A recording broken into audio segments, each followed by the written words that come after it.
qui peut être traduit par j'ai été, je suis et je serai. D'accord? Et vous verrez que, mes amis, et cette expression-là a été grandement reprise dans Apocalypse. J'étais, je suis et je serai où je viens. D'accord? Et nous sommes dans Apocalypse chapitre 1er. Ça commence bien, mes amis. Parce que le livre d'Apocalypse est le livre du dévoilement. D'accord? C'est ça, le livre d'Apocalypse. C'est le livre qui dévoile. Apocalypse chapitre 1, verset 4. Je vais le lire. Jean aux 7 églises qui sont en Asie, que la grâce et la paix soient données de la part de celui qui est, qui était et qui vient. Et de la part de celui qui est, qui était et qui vient, ou qui sera. Frères et sœurs, vous avez tous regardé cette courte vidéo. Donc, analysons. Dans le petit 1, il dit l'expression « j'ai été, je suis et je serai » a été grandement repris dans l'Apocalypse. Donc après, il va ajouter, il dit le livre de l'Apocalypse, c'est le livre du dévoilement. Et c'est pas faux, c'est vraiment le livre du dévoilement. Donc, dans le petit 2, il donne un passage, donc Apocalypse au chapitre 1, verset 4. Quand le frère veut finir le verset, il dit « Ok ». Donc, il dit « Ok » parce que le frère a lu ce qu'il a arrangé, hein. Et nous connaissons tous sa doctrine. Pour lui, c'est Dieu qui joue le rôle de l'Esprit. C'est Dieu qui joue le rôle de son Fils. Donc l'Esprit n'existe pas, le Fils n'existe pas. C'est Dieu qui joue le rôle. Donc voilà pourquoi il bloque le frère. Il dit « Ok ».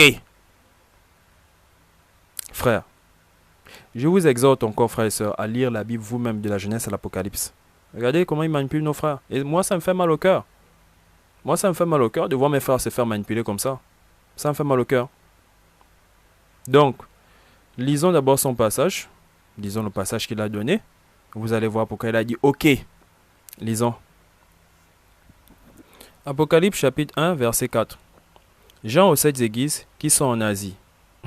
Et quand on lit même ça, frère, c'est pour les apôtres. Je vous ai dit pour les apôtres. Dieu c'est Dieu. Le Saint-Esprit c'est le Saint-Esprit. Le Saint-Jésus-Christ c'est le Saint-Jésus-Christ. Regardez comment Jean présente que la grâce et la paix. Paul, c'est la même chose.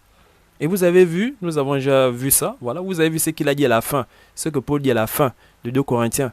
Et vous avez vu ce qu'il dit au début des épîtres aux Corinthiens. Donc au début de 1 Corinthiens, au début du 2 Corinthiens, vous voyez ce qu'il est dit. Et à la fin du 2 Corinthiens, vous avez vu ce que Paul dit. Et quand j'ai lu ici, mais pour les apôtres, Dieu c'est Dieu. Le Saint-Esprit c'est le Saint-Esprit. Le Saint-Jésus-Christ c'est le Saint-Jésus-Christ. Mais je raconte vous faire croire à autre chose. Et il a bien fait dire que le livre de l'Apocalypse est le livre du dévoilement. Nous allons rester dans le livre de l'Apocalypse. Vous allez voir. Donc, Jean aux 7 églises qui sont en Asie. Que la grâce et la paix vous soient données de la part, donc premièrement, comme nous avons vu dans la vidéo précédente, de la part, premièrement, de celui qui est, qui était et qui vient.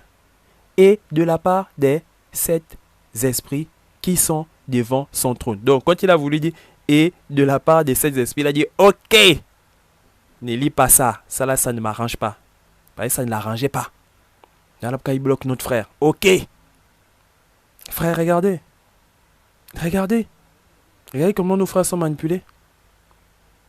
Donc, je reprends. Il n'a pas voulu que le frère continue jusqu'au niveau où il est écrit.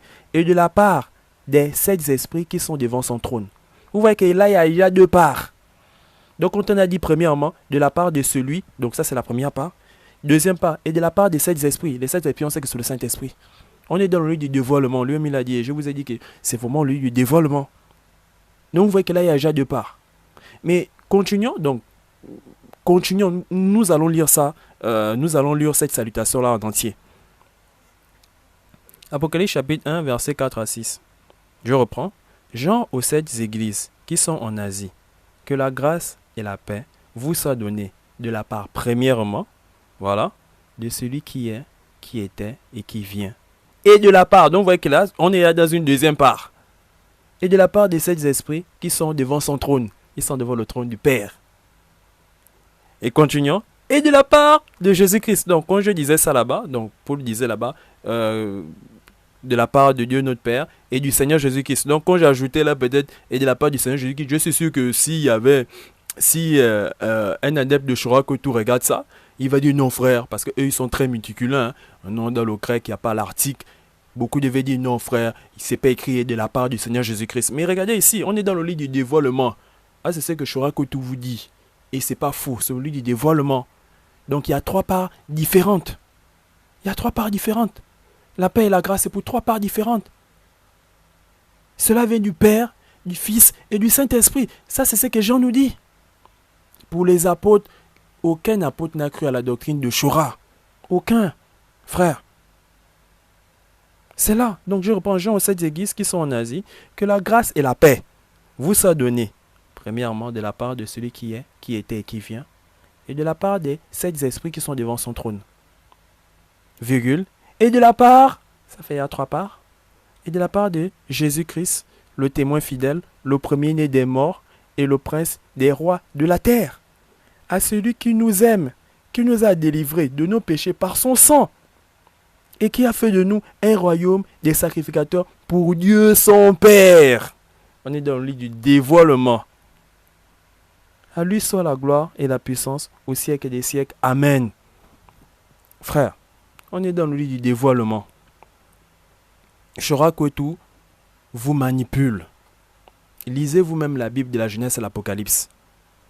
Et pour ceux qui vont croire que non, frère, tu minimises l'autorité du Seigneur Jésus-Christ. Je ne peux jamais minimiser l'autorité du Seigneur Jésus-Christ. Jamais. Mais il faut dire ce qui est. Il faut dire ce qui est. Il faut dire ce que la parole te dit. Dis ce que la parole te dit. Paul nous a dit qu'il a reçu l'autorité suprême. Mais celui qui lui a donné cette autorité-là est accepté. Donc le Père n'est pas soumis à lui. Le Père n'est pas soumis au Fils. Ça, c'est ce que Paul nous dit. Il faut accepter ça. Mais il a reçu le commandement suprême. Il n'a pas, au fait, personne à part lui n'a reçu cette autorité-là. Donc vous voyez qu'il est seul. Après Dieu, c'est lui. Donc après Dieu, le Père, c'est le Seigneur Jésus-Christ qui commande. Dieu n'a pas donné cette autorité-là à 2 êtres. Non, il n'a donné cette autorité-là qu'au Seigneur Jésus-Christ. Donc le Seigneur Jésus-Christ est puissamment, il a reçu la puissance. Mais il a reçu la puissance de qui? Du Père. Mais le Père n'est pas soumis à lui. Donc le Christ là, le Christ a reçu une autorité suprême. Ça, nous on le sait. Nous on le sait, on sait ça. Et c'est ce que la parole nous dit. On ne peut pas être contre la parole. Mais dire que c'est Dieu qui joue le rôle de son Fils, c'est Dieu qui joue le rôle du Saint-Esprit, donc le Fils n'existe pas, le Saint-Esprit n'existe pas, c'est un blasphème. C'est un blasphème. Et nous allons voir, donc nous sommes dans le lit du dévoilement, vous allez voir que premièrement, les êtres élevés en dignité, donc vous voyez même que ces êtres-là qui sont élevés en dignité se procèdent aussi devant l'agneau, donc ils se procèdent premièrement devant le Père. Nous allons voir ça. Et ils se sont aussi procédés devant l'agneau. Donc ces êtres-là, élevés en dignité, n'ont pas le même grade que le Christ. Mais on connaît, on sait qu'ils sont puissamment élevés dans les cieux. Mais ces êtres-là se procèdent devant le Seigneur Jésus-Christ. Et vous croyez que moi, qui ne suis qu'un homme, je vous ai dit que le Seigneur Jésus-Christ n'est pas élevé puissamment. C'est que je ne sais pas, je n'ai rien dans la tête. Si je vous mets, si je crois à ça, c'est que je n'ai rien dans la tête.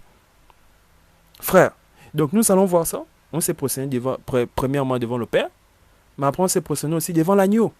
Et ceux qui se procèdent devant le Père et l'agneau, c'est des êtres élevés en dignité dans le royaume des cieux. Donc, si tu es élevé en dignité dans le royaume des cieux, mais c'est que dans sur terre-là, vraiment, frère, Jean-Baptiste nous a dit qu'il n'est même pas, il a me dit quoi? Qui n'est même pas, j'essaie de reprendre la phrase, qui ne peut même pas enlever les sandales du Christ. Donc même ce service-là, il ne peut pas faire. Parce que pour faire ça, ceux qui font ça, c'est des êtres vraiment élevés. Ah, c'est ce que Jean-Baptiste nous dit. Hein. Et vous avez vu aussi ce que le Christ dit de Jean-Baptiste. Par rapport à sa grandeur dans les cieux.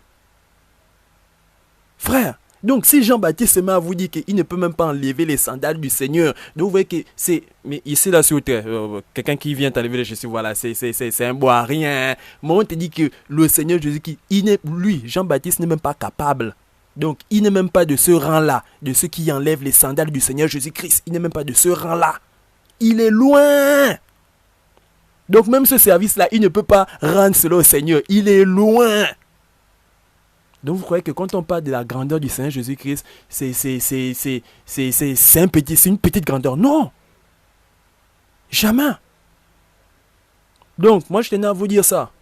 Je tiens à dire ça aux frères qui croient peut-être que voilà, le frère minimise l'autorité du Seigneur. Jamais. Ça là, jamais. Mais il faut dire ce que la parole dit. Ne tombez pas dans les réseaux de Chora. Donc, Jean-Baptiste a dit qu'il n'est même pas capable d'enlever la sandale. Mais vous voyez bien que ça c'est un truc même, voilà, n'importe qui. Une fois que tu fais ça sur terre, voilà, non, c'est minable. Mais on te dit que lui n'est même pas capable d'enlever la sandale du Seigneur Jésus-Christ. Et le Christ a donné son rang dans les cieux. Regardez, donc c'est pour vous dire qu'on est là, on lit la Bible, tu lis tes lettres, voilà les 24 via. Si tu connaissais le grade de ces êtres-là dans les cieux, tu devais trembler. Mais on lit ça seulement comme ça. On lit ça comme ça.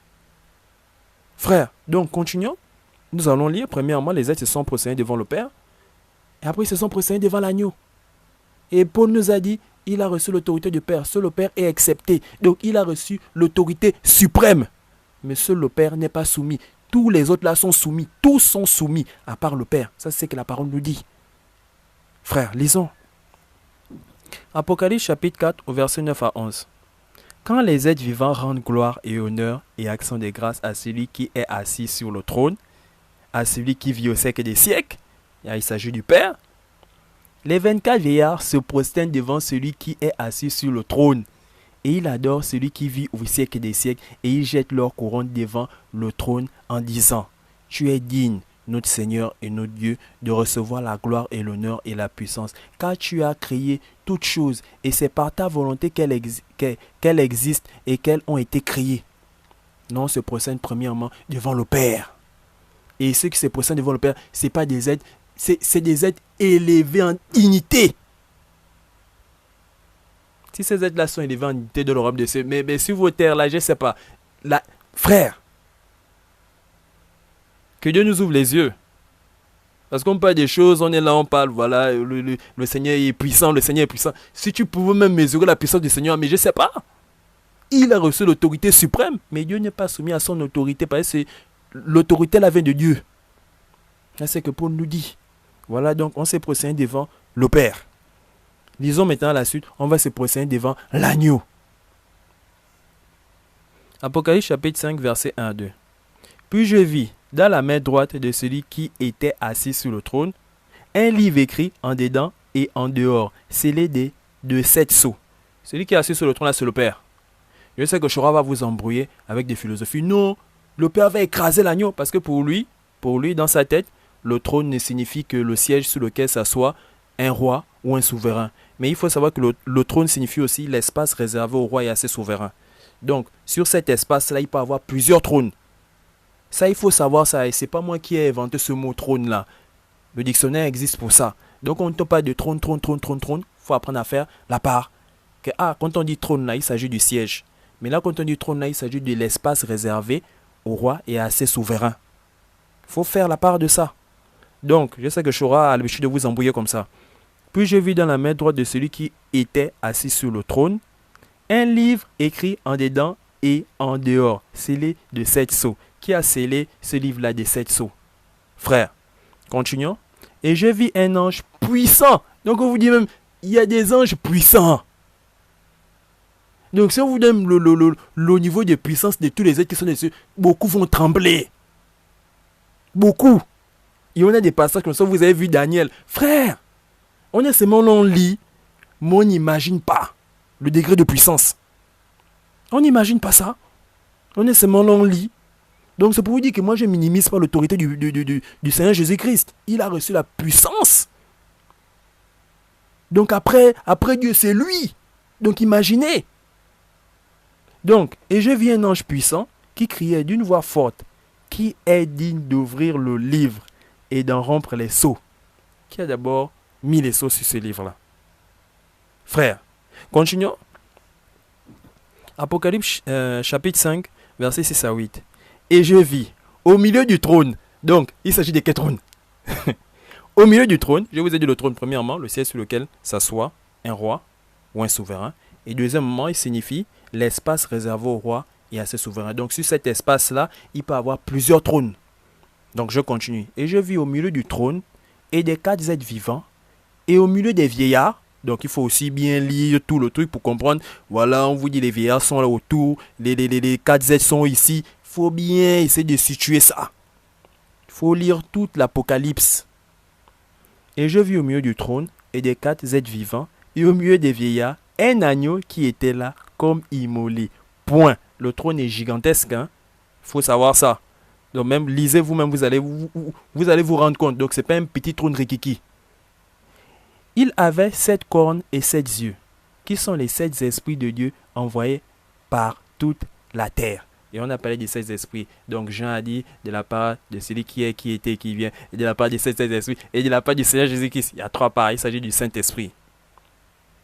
Il vint, donc l'agneau vint, il prit le livre. Donc on vous dit, il prit le livre. Donc il prit le livre de la main droite de celui qui était assis sur le trône. Donc il vient prendre le livre de la main droite de celui qui était assis sur le trône. Du Père. Il a pris ça de la main droite du Père. Point. Quand il prit le livre, les 4 êtres vivants et les 24 vieillards se prosternèrent devant l'agneau. Donc des êtres élevés en dignité qui sont même plus proches de Dieu. Parce que regardez, Jean a été élevé combien de fois dans l'Apocalypse. Donc ce n'est pas les mêmes lieux.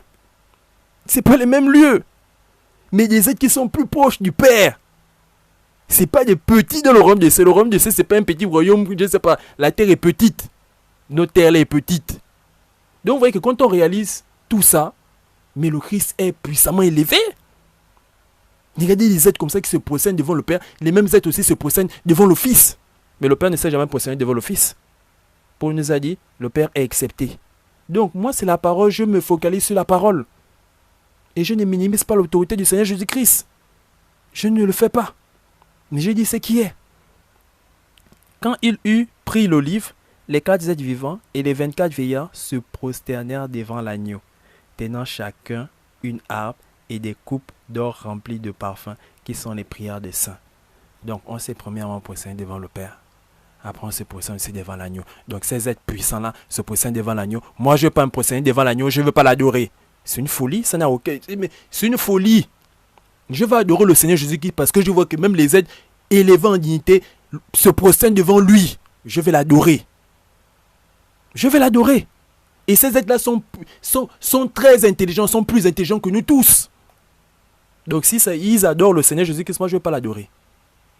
Frère, les mêmes êtres qui adorent le Père, et on dit le Père est accepté, mais ils se prosternent devant le Seigneur Jésus-Christ. Moi je veux prétendre, je veux oser dire que non, on se prosterne seulement devant le Père. Vous avez des problèmes? Voilà l'exemple, on nous montre l'exemple. L'Apocalypse a dit Apocalypse au lieu du dévoilement. Apocalypse nous montre l'exemple. Les mêmes êtres qui ont adoré le Père ont adoré le Fils. Vous voulez nous dire quoi? Vous voulez nous dire quoi? Donc, frères et sœurs, lisez vous-même la Bible de la Genèse à Apocalypse. Vous-même. Lisez toute l'Apocalypse. Lisez tous les livres.